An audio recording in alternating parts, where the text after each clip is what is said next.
Assalomu alaykum azizlar. Eshakli kutubxonachi ibrati. Nemis xalqining buyuk shoiri va faylasufi Gyote mutolaa kuchli san'atdir degan edi.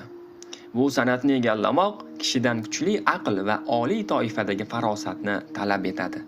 Ayniqsa, ongimizni turli xil seriallar, kinofilmlar, konsertlar va shoular tinimsiz bombardimon etib turgan bir davrda. Ma'no mantiqsiz filmlardagi kadrlardan, san'atni oyoq osti qilayotgan kuy-qo'shiqlardan, beparda qiziqchilardan yengil zavq olishga o'rgangan, miyasi dangasalikka moyil kishilarni mutolaaga jalb qilish oson emas. Bu vazifa kishilardan katta fidoyilikni talab etadi. Ayni masaladagi fidoyilik haqida gap ketganda, qardosh Turkiyada eshakli kutubxonachi nomi bilan mashhur bo'lgan Mustafa Go'zalko'z ibrati yodimga kelaveradi. Bu go'zal qalbli insonning ibrati, hayoti, millatidan qat'iy nazar ziyo istagan barcha insonlar uchun namuna va ibrat bo'ladir. O'shanda 1943-yil edi. U vaqtlarda yosh yigit bo'lgan Mustafa Go'zalko'z Navshahar provinsiyasining Urgut shahridagi Tahsin og'a nomli katta kutubxonachi etib tayinlanadi. Bolaligidan mutolaaga mehr qo'ygan Mustafa hayajon bilan bir kun kutar, 2 kun kutar, 5 kun kutar, kutubxonaga kelguvchi yo'q. Kutubxonachimiz atrofdagi do'konlarga, hunarmandlarning ustaxonalariga kirib, u yerdagilarga mutolaaga da'vat qilar. Axir shuncha nodir kitoblar chang bosib yotibdi. O'qimaslik ayb.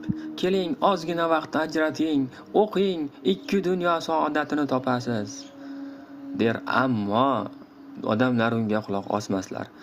Biz kitob o'qib o'tirsak, bolalarimizni kim boqadi? Tirikchilik nima bo'ladi?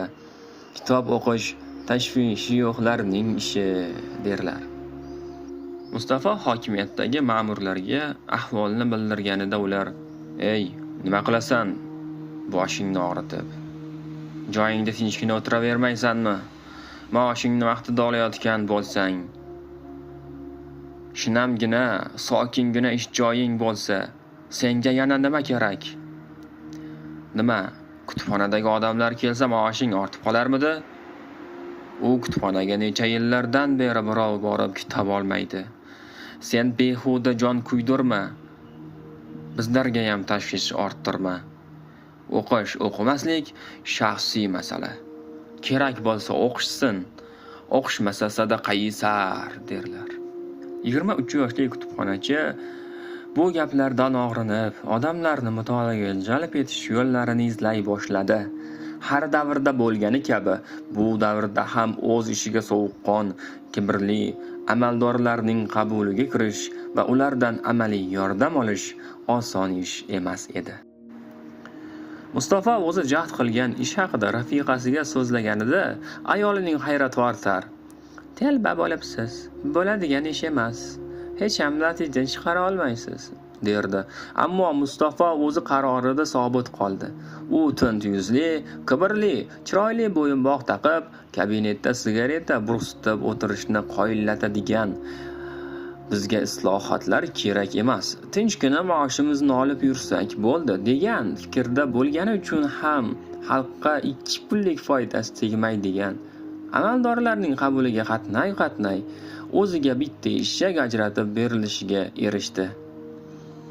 Keyin har biriga 100 tadan kitob sig'adigan 2 sandiq yasattirib, sandiqning ustiga "Sayyor kutubxona xizmati" deya yozdirdi.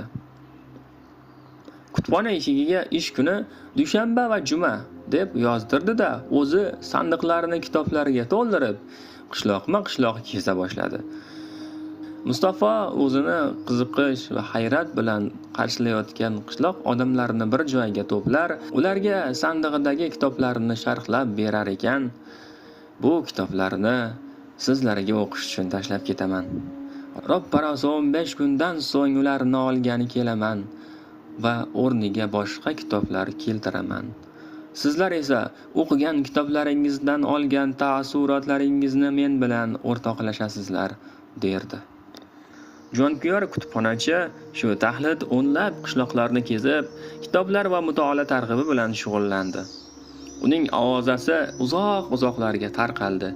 Qishloq odamlari, ayniqsa bolalar Mustafoning tashrifini ilhaq bo'lib kutishar, uning turli asarlari haqida beradigan ma'lumotlarini, kitoblardagi voqealarni qisqacha bayonini jon quloqlari bilan tinglashar, o'zlari o'qigan asarlaridan olgan taassurotlarini so'zlab berishar va yana yangi kitoblar olishga oshiqishardi.